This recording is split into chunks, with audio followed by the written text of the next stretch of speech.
전해드릴 게 많아서 제가 아직 수양이 안 돼가지고요. 딱 문장 하나로 또 모든 정리를 못해요. 제가 또 사족이 많습니다. 제 꿈이 이제 앞으로 어떻게 저도 이제 강사하면서 사는 사람이라 북도에서 좀 몇 마디로 문제를 딱 정리하는 능력이 생기기를 제 스스로 기대하고 있거든요.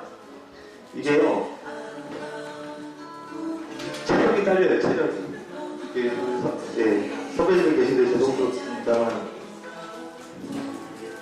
그래서 이게 연세가 드시면 득도를 하시게 되고 해야 되는 이유가 제가 보기엔 체력 때문에 그런 것 같아요, 체력 때문에. 그죠? 예. 너무.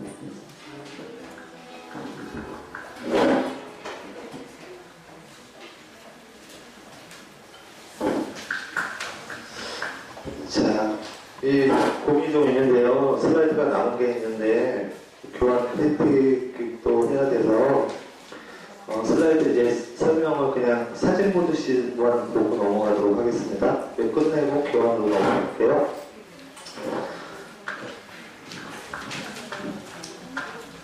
시작해도 되겠습니까? 네.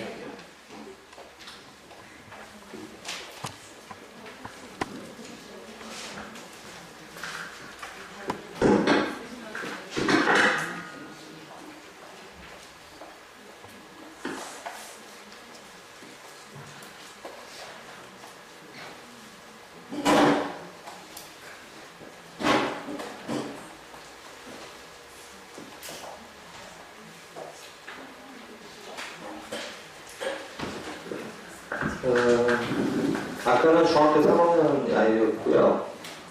초등학생이라고 할 때는 지금 말씀드리는 걸 기준으로 그냥 축약해서 짧게 더 여유있게 진행하면 될 것 같습니다.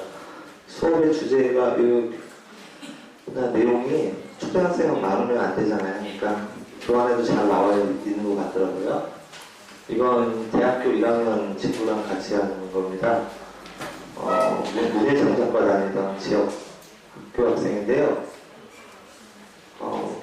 문창과를 다니고 있는데 저희랑 같이 계속 동네 돌아다녀요. 사진 찍고 동네 분들하고 얘기 나누다 보니까 다니다가 시를 한 편 쓴 겁니다. 제가 여기 오기 전에 그 월간 서예 잡지를 보다가 이봉성 선생님인가요? 이봉성?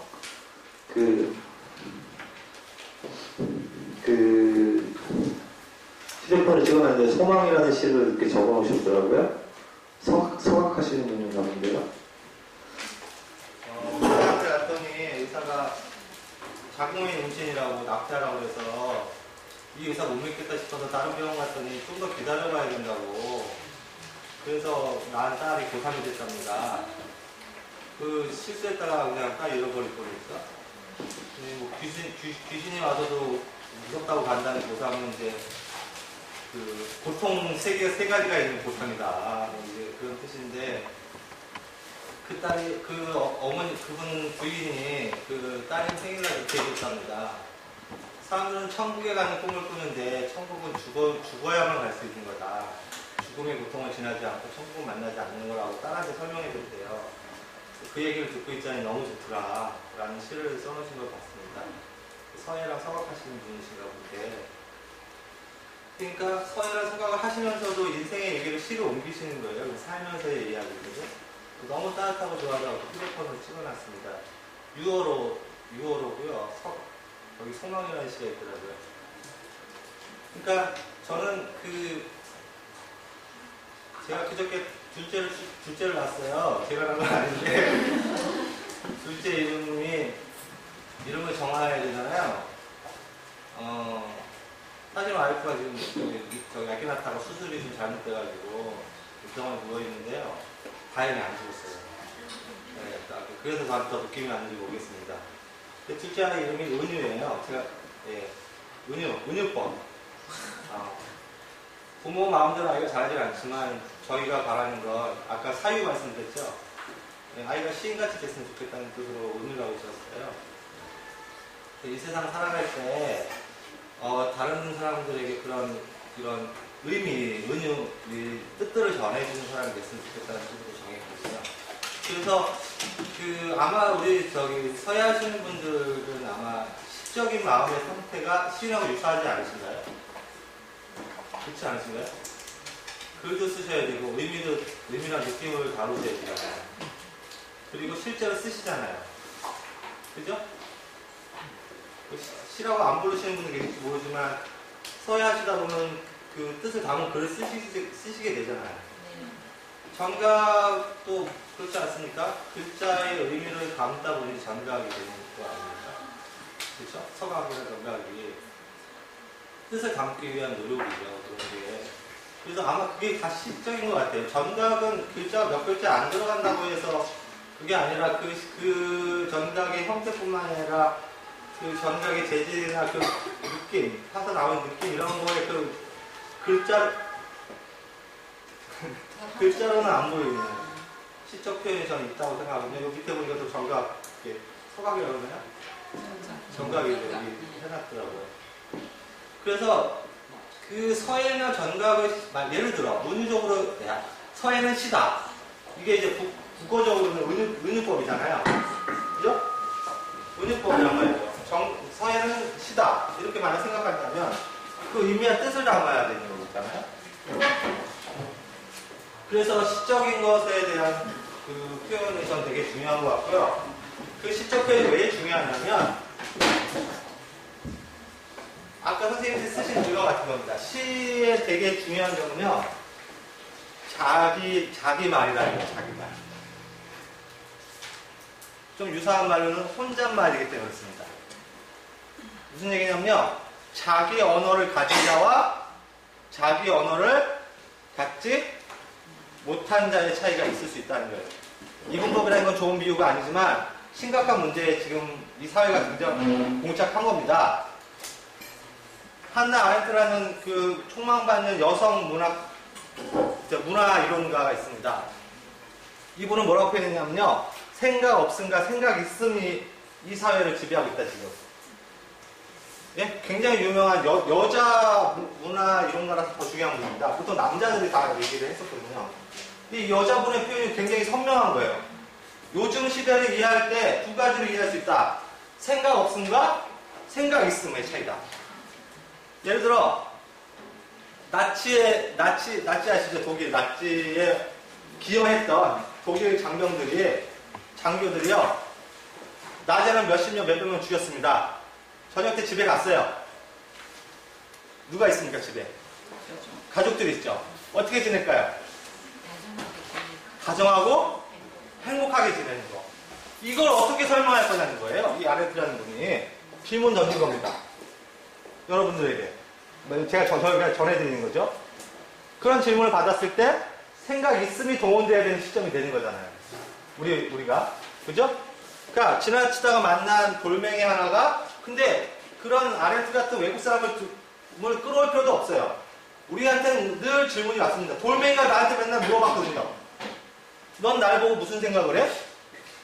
근데 우리는 그 순간 두 가지 중에 하나 선택한다는 거죠. 생각 없음과 생각 있음을 선택하는 거예요. 뭐 이렇게 잘했다 못했다가 아니라 선생님들이 뭔가를 발견하게 되는 순간 뭔가의 질문을 만난 순간에 대답하게 된다면 생각 있음의 상태인 거죠. 근데 질문이 왔다는 걸 느꼈어요. 근데 대답을 안 해요. 그러면 생각 없음의 상태가 되고 이 생각이 없음은 예를 들어 내가 만나는 아이가 뭔가에 어려움이 생겼다고 생각하거나 내가 도움을 줄 수 있는 시점이 왔다고 느꼈음에도 불구하고 움직이지 않는다면 그건 생각 없음의 상태이고 이 생각이 없음의 상태는 죄일까요? 아닐까요? 네? 정답은 얘기 못합니다. 그죠? 정답은 얘기 못합니다만 그게 어려운 숙제가 아니고요. 그걸 어떻게 이해해야 된다고 했냐면 그 장면을 만나는 그것 자체가 당신의 삶입니다. 이렇게 얘기하면 그냥 끝나는 거예요.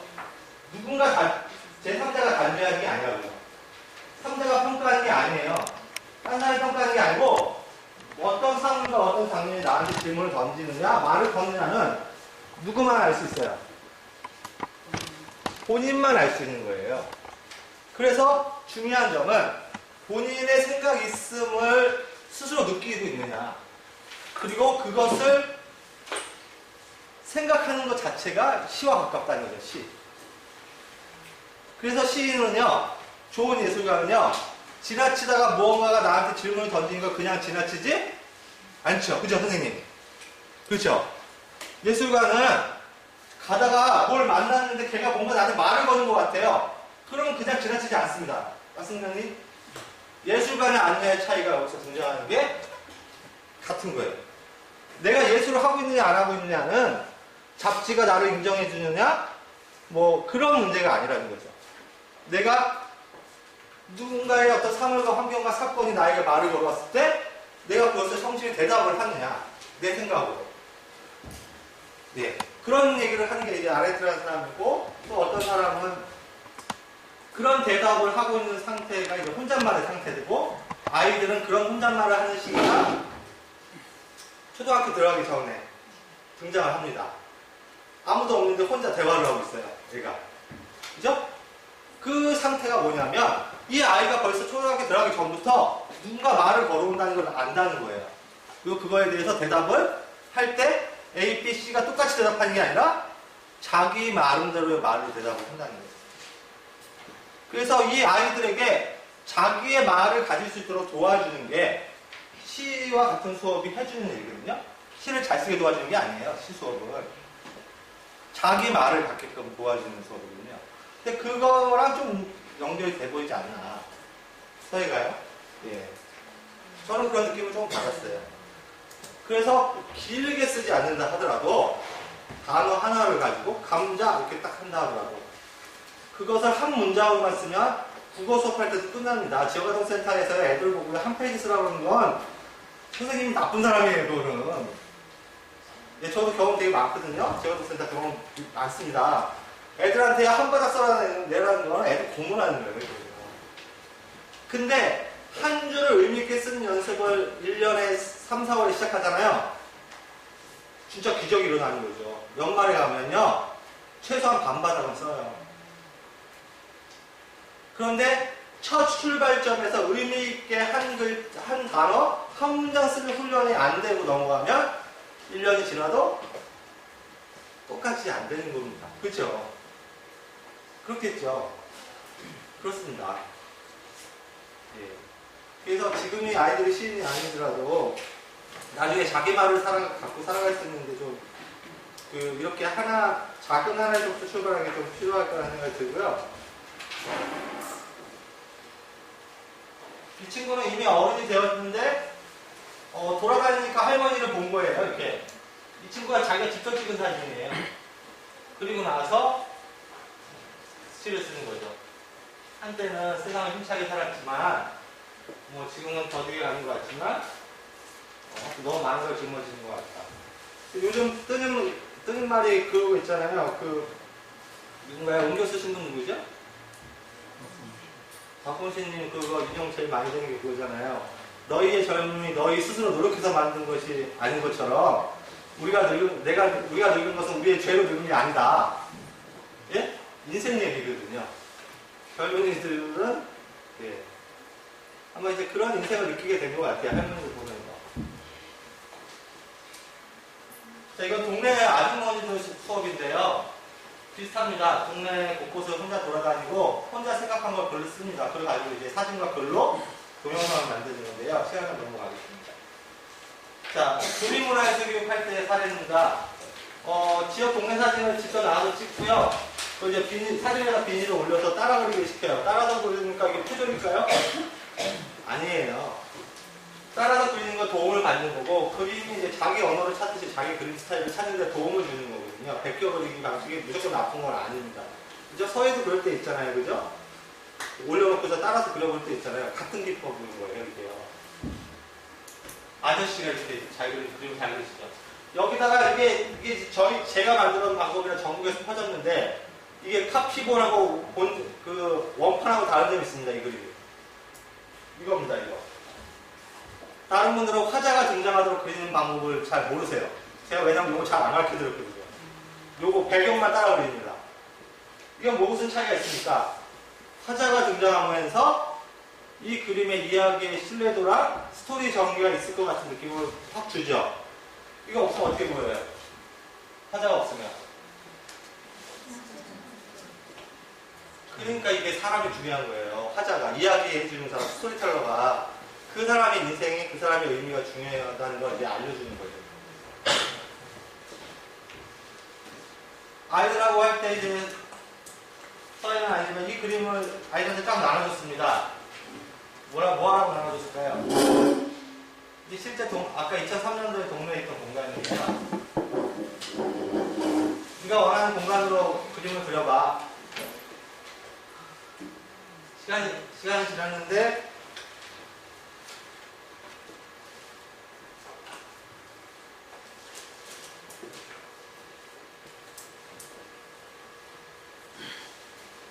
예, 그 공간입니다. 마을 축제를 한 거죠. 그러니까 상상을 하고 실제로 여기서 공연을 한 거예요. 그 무대를 똑같이 만들지 못했죠. 어려워요. 아이들 상상을 그대로 옮기는 건. 하지만 중요한 건 그 공간을 다시 살려서 아이들과 함께 축제를 할 수 있죠. 그러니까 교육을 끝나도 되지만 넘어설 수도 있는 부분이 있을 수도 있어요. 자, 이건 뭐냐면요.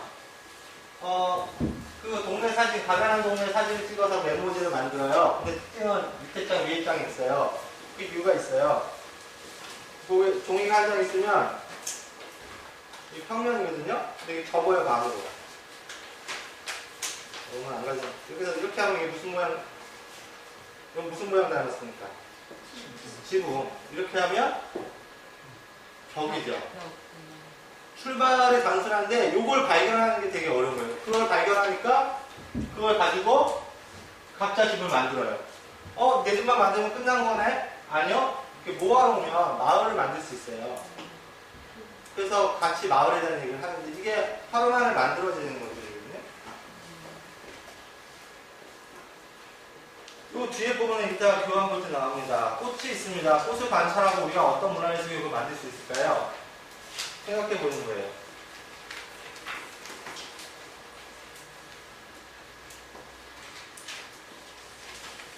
자, 여기서부터는 이따 교환 때 설명을 드리도록 하겠습니다. 오늘 제가 준비한 주요 프로그램 중에 두 번째가 이제 꽃, 아까 감자 수업이라고 부르고 꽃 수업이라고 부르거든요. 아이들하고 실제 하는 수업이에요. 선생님들하고도 하지만 아이들하고도 해요. 그대로. 그죠? 아이들하고 할 수 있는 수업이잖아요. 감자 수업도. 그죠? 선생님 죄송한데 올리고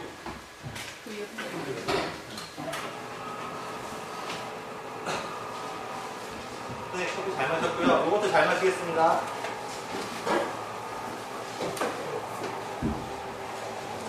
선생님도 오늘 교환 다녀오셨나요? 아이와 국문에서 교환을 알려주세요. 그러면 제가 그 교환을 보고 든 생각을 조금 내용화 해야 하는데요.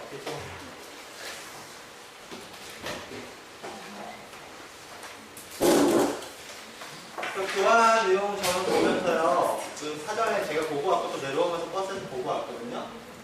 근데 저는 너무 좋았어요. 그래서 그 매니저 선생님한테도 메일을 보내드렸는데, 문화예술 교육이라는 게 얘기가 나오면서 가장 고민스러웠던 건요, 첫 번째는 이게 무슨 말이냐고요. 얘기 들어보셨겠지만, 문화는 뭡니까? 문화는. 여기 현재 살아있는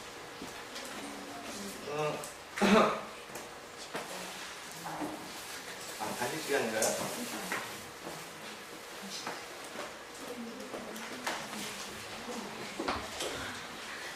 문화는 제일 중요한 게요. 파워포인트 안 사용하는. 예, 예, 꺼도 되겠습니다. 뭔가요? 이건가요? 네, 두 분.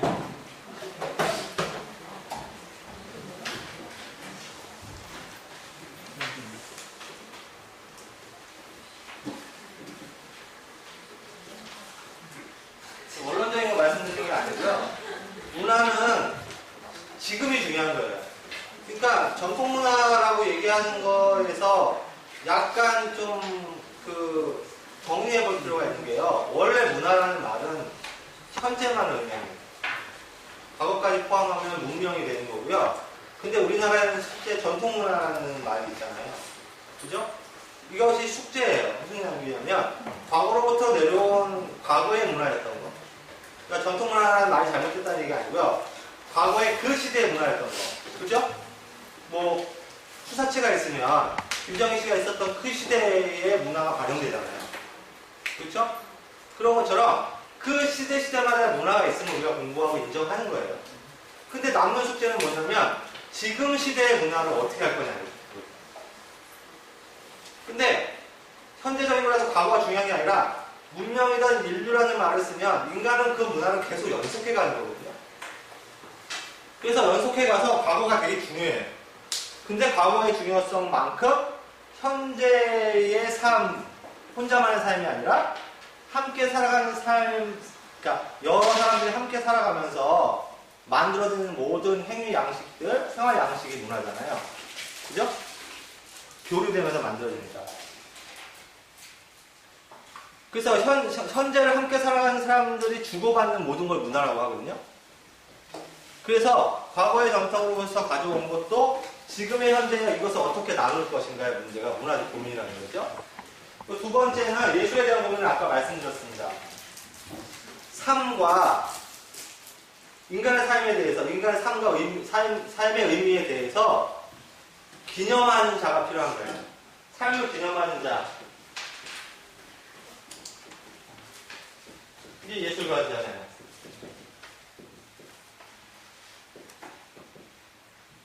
이것은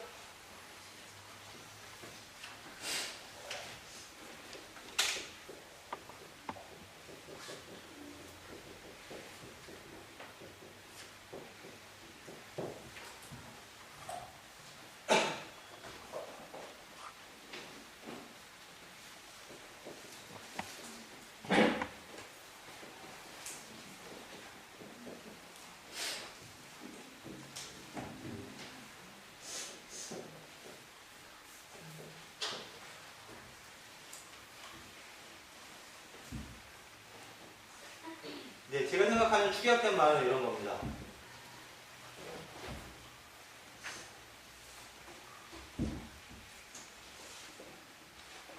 제가 교과서 언어를 안 쓰다가 대학 강의에다가 잘렸어요, 제가. 대학 강의를 딱 3년 했는데 수업이 폐강됐어요. 학생이 없어가지고요. 이상하다 그랬는데 강사했는데, 시간 강사했는데 아무도 이해를 잘 안 해주더라고요. 그래가지고 학생들이 줄어가지고 폐강돼서 과목이 없어졌는데요. 하여튼 저는 뭐 교과서 외우는 거 잘 못합니다. 그러니까. 이런 문제들을 다루는 건데, 그게 이제 서예와 아이들의 문제와 우리가 같이 고민하는 문제에 현재 있는 거잖아요.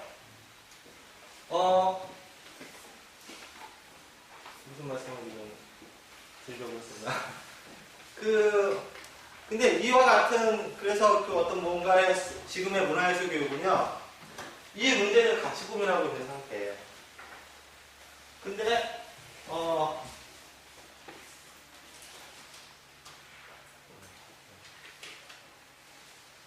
그래서 예술교육이라고 불렀던 이 부분에 대한 논쟁이 있었던 것 같은데, 지금은 이제 삶을 다루는 게 예술이다 이렇게 얘기하면 이렇게 잘 공유를 해주시지만, 공유가 좀 잘 안 되는 시절이 좀 있었던 것 같고, 지금도 안 되는 부분이 좀 있는 것 같아요.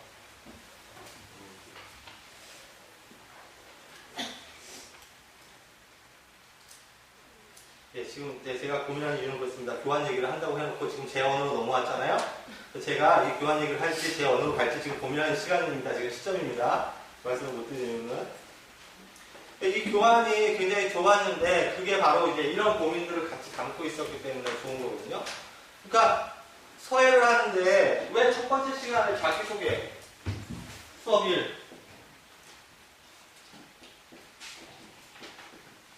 선생님 맞죠? 그죠? 첫 번째 수업 이겁니다. 네. 서예를 만나다. 일가. 자기소개입니다. 자, 어떻게 수업을 진행할까요?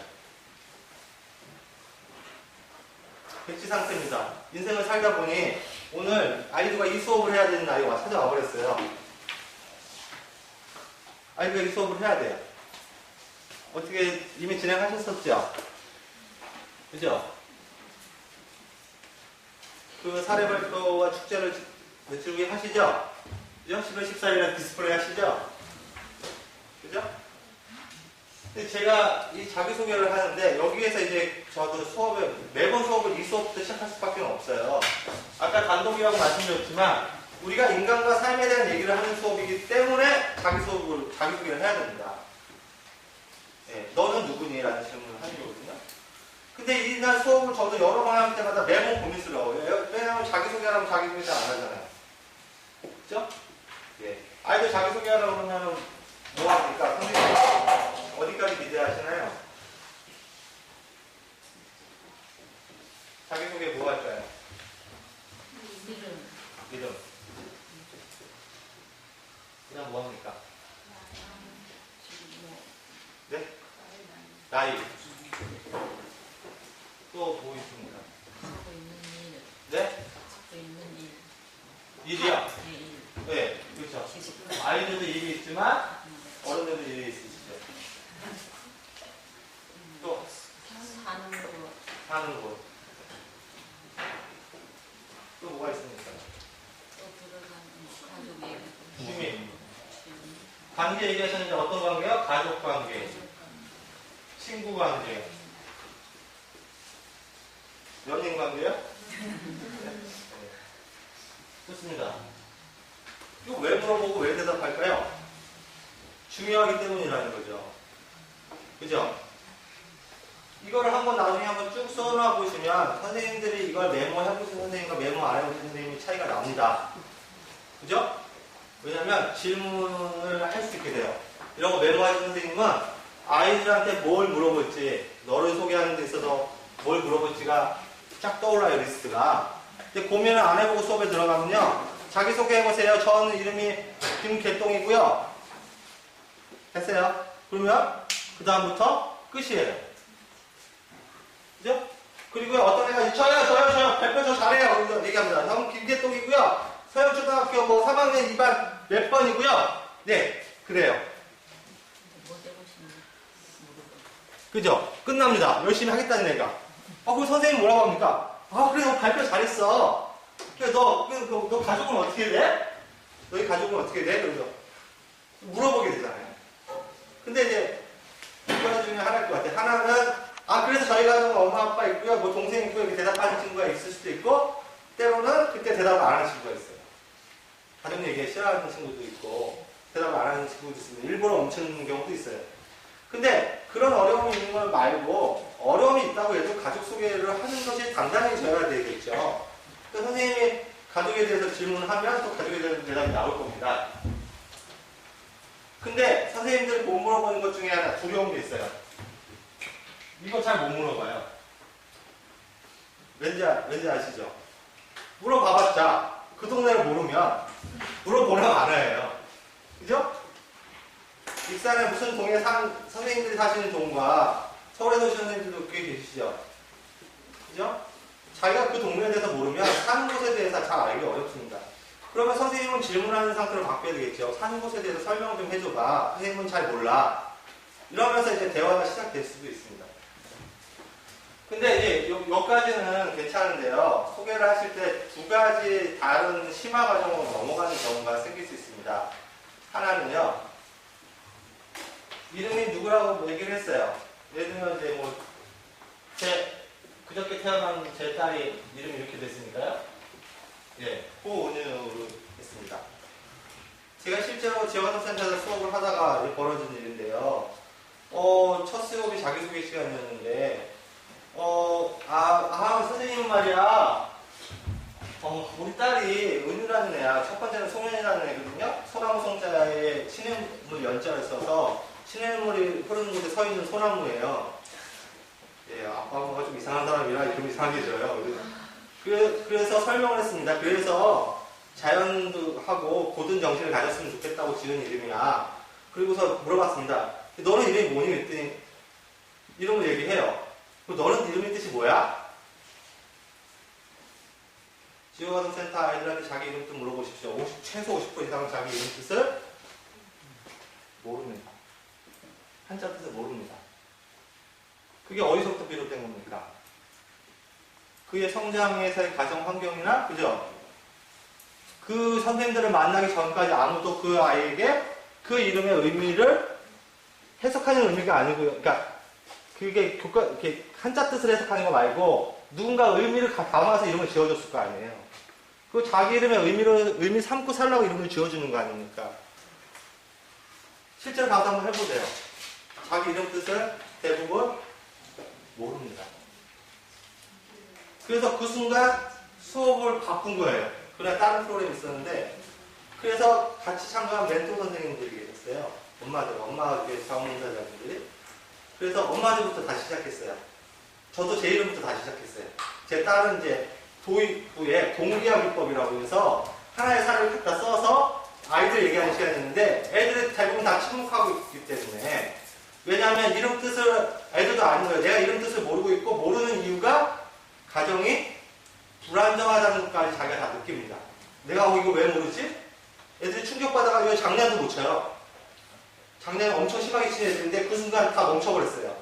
자기 존재감을 자기가 느껴버린 거거든요. 그래서 그걸 빨리 풀어주기 위해서, 자, 그러면 선생님들의 이름 뜻은 뭔지 오늘 한번 해볼게요. 이게 수업이야, 오늘. 그죠? 미사 선생님. 실제로 미사 선생님 계셨어요. 일본식 이름이잖아요. 그죠? 하얗고인가요? 자자가? 하얗고가 아니라 고. 그냥 사람 자자잖아요. 그죠? 그래서 여자한테 많이 쓰였고, 남자에게 자자를 쓰지만, 옛날에는 그 돌림으로 자자를 다 썼다. 일본식 이름이잖아요. 근데 그 뜻을 의미 삼아 푸는 거예요. 그냥 아름다운 사람이라는 뜻이다. 근데 그 뜻이 선생님 생각에는 어떤 게 아름다운 것 같아요? 라고 다시 질문한 거예요. 그 미사 선생님한테요. 그러니까 자기는 이렇게 사는 게 아름다운 것 같아요. 그것까지라고. 제가 아는 건 그것까지입니다. 그리고 또 다른 선생님의 이름. 또 다른 선생님의 이름. 지금 이 아이들은 자기 이름의 뜻에 대해서 설명하고 있지 않지만 수업을 듣고 있는 거 맞나요? 수업을 하고 있는 거 맞나요?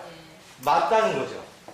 아이들에게 자유롭고 아이들 표현을 주라는 의미가 계속 선생님이 가르치지 말고 애들한테 표현을 계속 주라는 뜻을 오해하시면 안 돼요. 그건 처음에는 선생님이 가르치는 게 문제였지만, 그래서 이제 아이들의 표현이 중요하지만 또 다음 단계가 있단 말이죠. 아이들이 얘기할 수 있도록 선생님들이 도와줘야 되는 거예요. 그래서 또 하나의 그 같은 경우가 저희가 단독으로 지역 학교를 운영한 적이 있었는데 지금 쉬고 있습니다만, 가족 이야기라는, 가족과 정서라는 수업이 있었어요.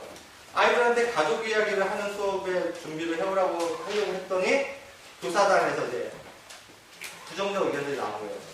애들이 가족 얘기 하겠어요? 안 할 거예요. 선생님 안 할 거예요. 어떻게 하면 좋죠?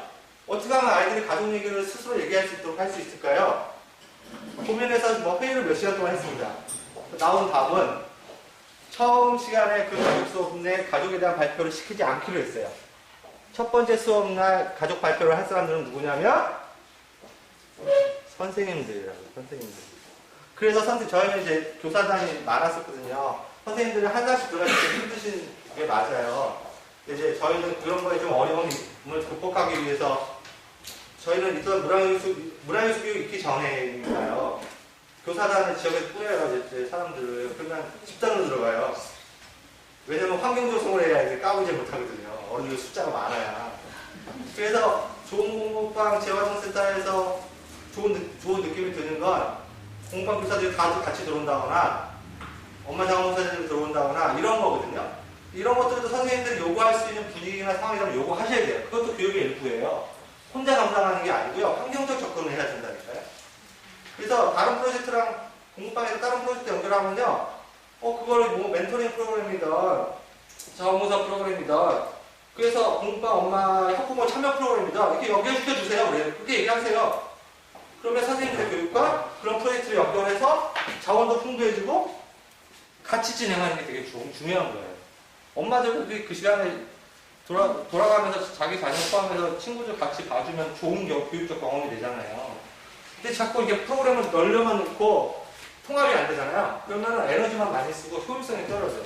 그래서 그 수업에서도 선생님들이 거의 수업이 내일 모레가 돼서요. 이틀 동안에 정말 열심히 써왔어요. 근데 교사들의 변화가 생기는 게 뭐냐면요. 자기 인생을 쓰려면 자기 혼자 쓸 수 있을까요? 자기가 태어난 시점에 얘기를 써야 돼요. 그 순간에 문제가 생겼습니다.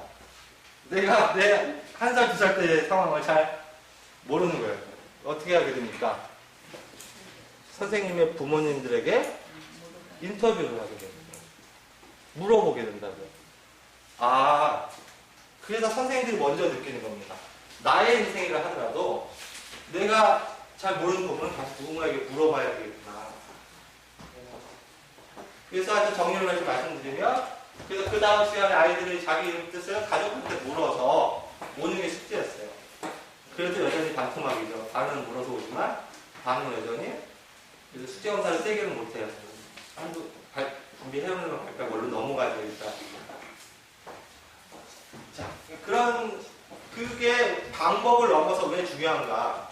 아이들이 평생을 자기가 살면서 자기 이름의 뜻을 모르고요.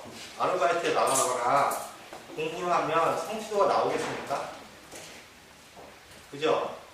간단한 거지만 되게 중요한 부분이잖아요. 그래서 문화예술 교육이라는 것은 그런 거라는 거죠. 서예교육과 연결될 수 있으면서도 확장될 수 있는 게 자기의 이름의 뜻과 의미, 그 뜻과 의미는 대부분 한자는 자연에 존재하는 사물이라든지 현상이라든지 의미를 담고 있는 것이 한자란 말이죠. 그죠? 그래서 그 한자들이든 한글 이름이든 그 의미의 뜻을 해석하고 의미를 그 아이가 가져가게 하는 거죠. 출발은 교육이기 때문에 이야기를 출발합니다. 그래서 납득이 돼서 자기 이름에 대한 의미를 받아들이기 시작하면 야, 이제 써보자. 그러면 쓰기가 좀 더 약간 수월해지지 않겠습니까? 근데 모든 인간은 의미 삼기가 되지 않고 행위하는 걸 두려워하거나 거부하죠. 그렇지 않습니까? 선생님들도 마찬가지잖아요. 의미 삼아지지 않은 것에 대해서 하고 싶어 하지 않아요. 그래서 문화예술 교육이라고 부르는 건 대충 그런 겁니다. 삶의 모습과 상황과 거기에서 의미를 찾아서 의미를 획득시킨 다음에서야 그 다음에 기술이나 표현으로 갈 수 있는 거죠. 그것이 아니라면 특히 가난 때문에 삶에 스트레스가 많거나 불안함이 많은 친구들은요, 야 이것 좀 해볼까? 이런다고 안 해요. 사탕 줄게 할래? 안 와요. 걔한테 사탕은 먹는 의미로 끝나요. 선생님들이 주는 사랑의 의미로 해석이 안 될 경우들도 많아요. 그러니까 먹는 거로는 안 된다고요. 삶에 대한 존재적 질문으로 출발해야만 만나는 경우가 있습니다. 두 번째, 이 수업과 관련해서 이제 또 한 가지의 심화 과정이 있습니다.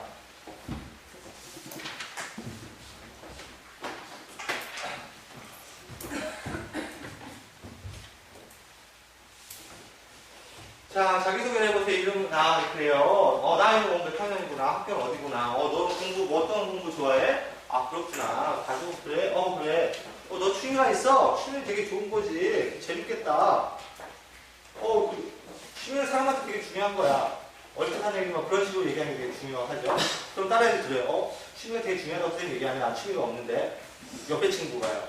그러니까 아이메시지 기법인데 또 한 가지 측면일 텐데 그 친구에 대해서 얘기할 필요가 없을 때가 있어요. 남의 친구, 다른 친구랑 얘기하는 걸 애가 듣고 있거든요. 그러니까 그래서, 나도 취미에 대해서 좀 생각해볼까 이런 기회를 제공하는 것도 뭐 기법 중에 하나일 수 있을 것 같고요. 그냥 뭐 친구 얘기를 하고 있습니다. 그런데, 이러면 이 친구에 대해서 다 알게 된 건가요? 자, 이거 보면 이 친구 다 알게 됐나요? 이 친구에 대해서? 두 가지 문제가 있을 수 있는데요. 리스트를 더 늘려야 한다는 문제가 있습니다. 이 아이를 이해하기 위해서. 예를 들면,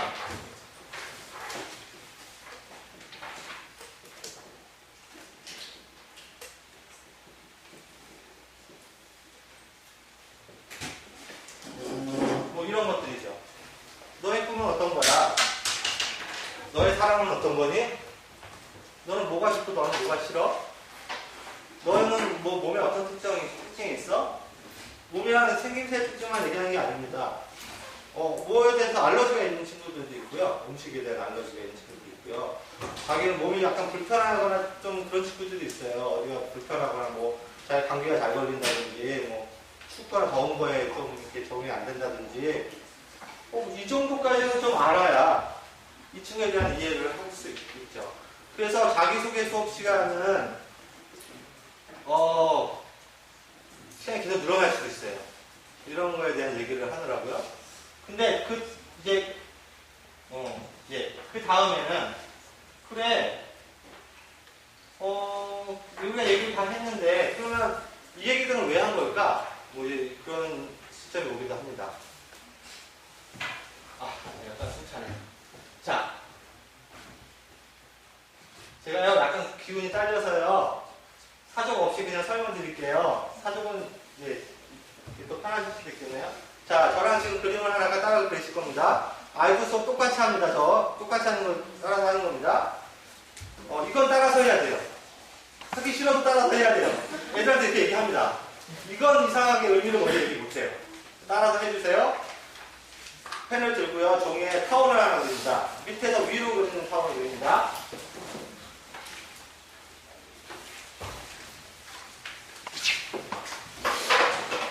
자, 다시 그립니다. 밑에서 위로 그리는 타원을 그리고 타원에 손을 떼지 않습니다. 그대로 놔두십니다. 이 한시 방향으로 옮겨서 타원을 떠올립니다.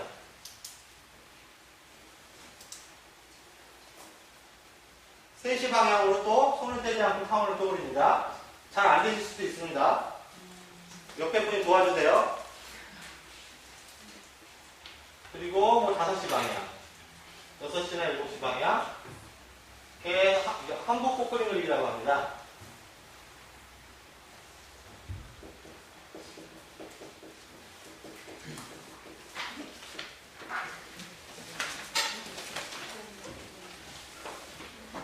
자, 제가 한 번 더 보여드릴게요. 한번 단박에 다 보시고 해야 됩니다. 이렇게 그리는 겁니다. 꽃잎의 개수는 상관없습니다.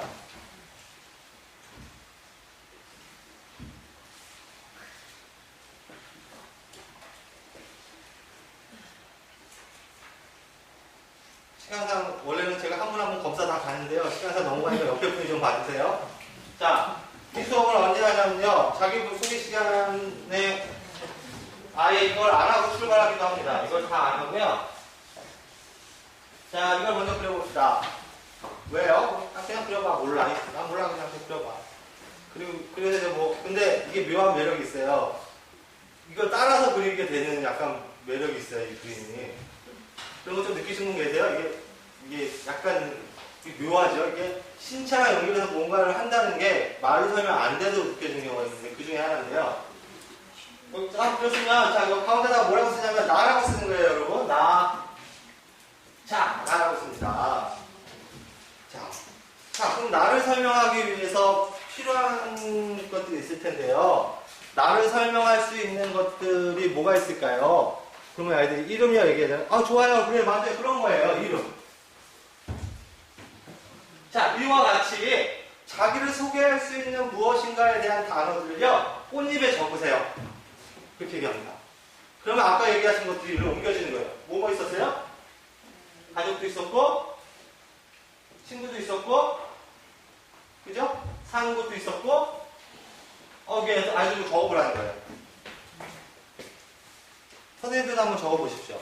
누구 한 사람을 설명하기 위해서 선생님들이 듣고 싶은 거. 정답 없습니다. 선생님이 듣고 싶거나 선생님이 소개할 수 있는 제목들을 적으시면 되겠죠?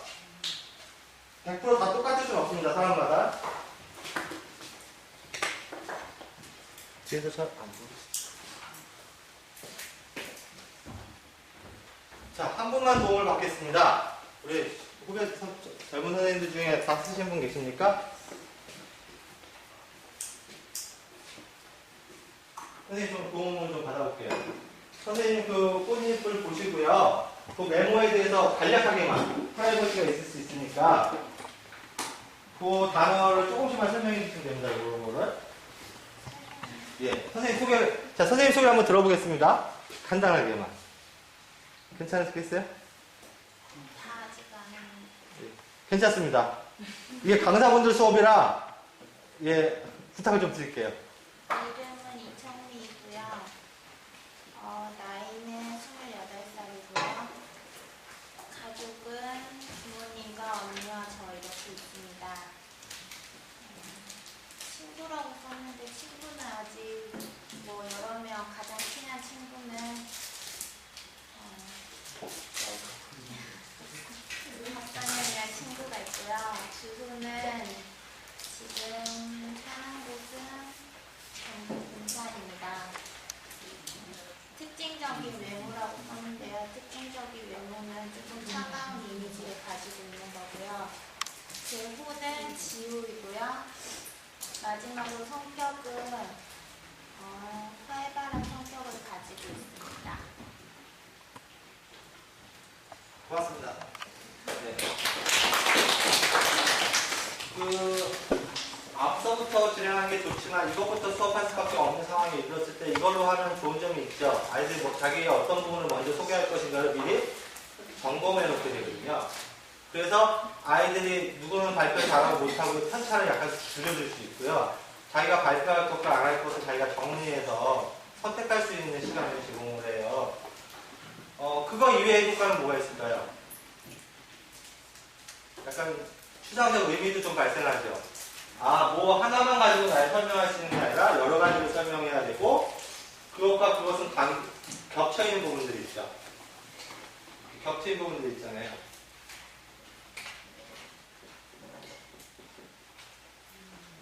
그러면 이 겹친 부분을 인식한 선생님은 질문을 할 수 있습니다. 너의 이름은 누가 지어주셨니? 그죠? 그 가족 중에 누가 지어주셨어요?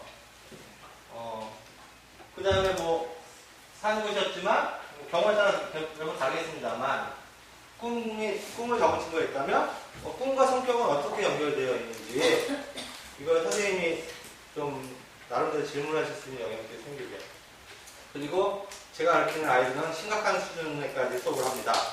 자, 그래. 너도 그렇지만 타인들도 이런 거야. 타인들도 여러 가지 사회적 관계들이 있어. 그걸 존중해줘야 돼.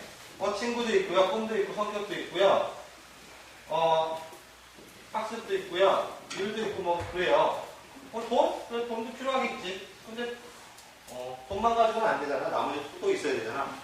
돈이 넌 제일 중요하다고? 그럼 돈만 있으면 될까? 꿈도 있어야 되잖아. 이렇게 설명하는 거죠. 그거 다 있어야 돼. 다른 사람도 마찬가지야. 근데 심각한 일이 있어. 만약 꿈이 없어지면 어떻게 될까? 퍼포먼스죠. 보이시나요? 꿈 지어진 거 보였어요? 애들도 느낌을 받습니다. 야! 친구가 없어지면 어떻게 될까? 어떻습니까? 애들도 느껴요. 이거 뭔 얘기인지 알아요. 그래서 다 되게 소중한 것들이고 이런 게 다 있어야 돼. 네가 하나만 가지고 그 친구를 이해하려고 해서도 안 되고 그 친구의 소중한 걸 네가 욕이라든지 이런 걸로 무시해서도 가족 욕하고 이럴 때 있잖아요. 안 되는 거야. 돈도 중요하니까 꿈도 소중한 거야. 다시 그냥 써놓는 거죠.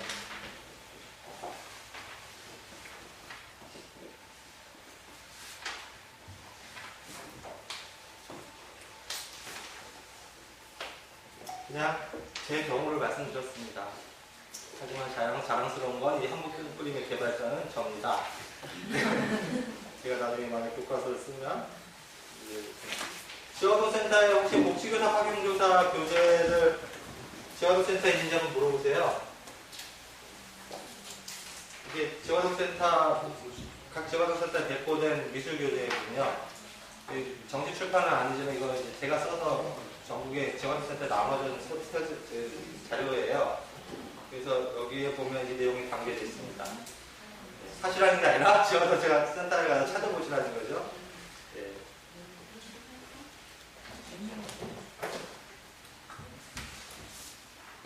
자,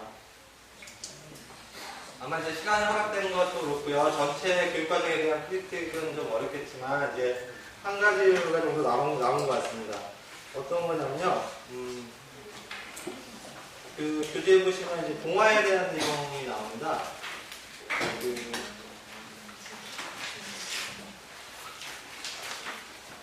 이 단어, 서예와 치텐츠다. 의 5번째 수업이 동화 속 주인공 되기라는 수업입니다. 그리고 이 수업이 좋은 점은 그 위에 수업이요. 우리 동네 숨은 글씨 찾기예요. 그리고 교환해 보면은 그 자료도 잘 첨부해 놓으셨더라고요.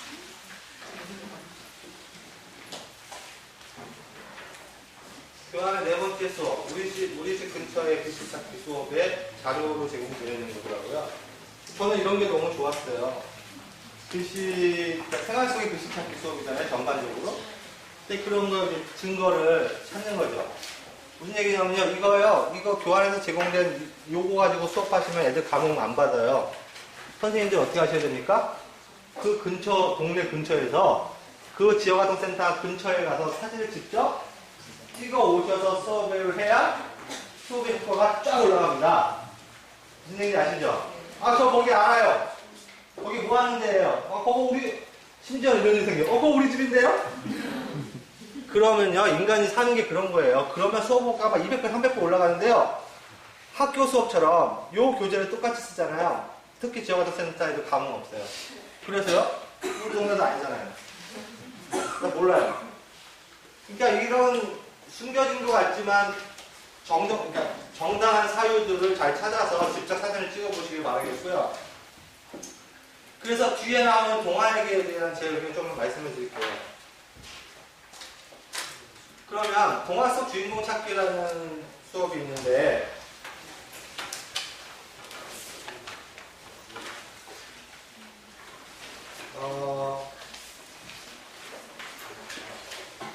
보면 9살 인생이라는 거 아십니까? 책도 있고 영화도 있어요. 가난한 동네에서 9살짜리 여자아이가 겪게 되는 거고요. 만화도 있고 영화도 있어요. 저도 이거 책을 못 갖고 영화로는 봤는데 가난한 아이들의 그 삶의 시차는 조금 있지만 그 아이들의 이야기가 잘 담겨져 있거든요. 근데 이제 만약에 남이 만든 동화가 아니라 우리 아이들이 동화를 만들 수 있어요. 아이들이 동화를 만들 수 있어요. 실제로 진행을 하는데요.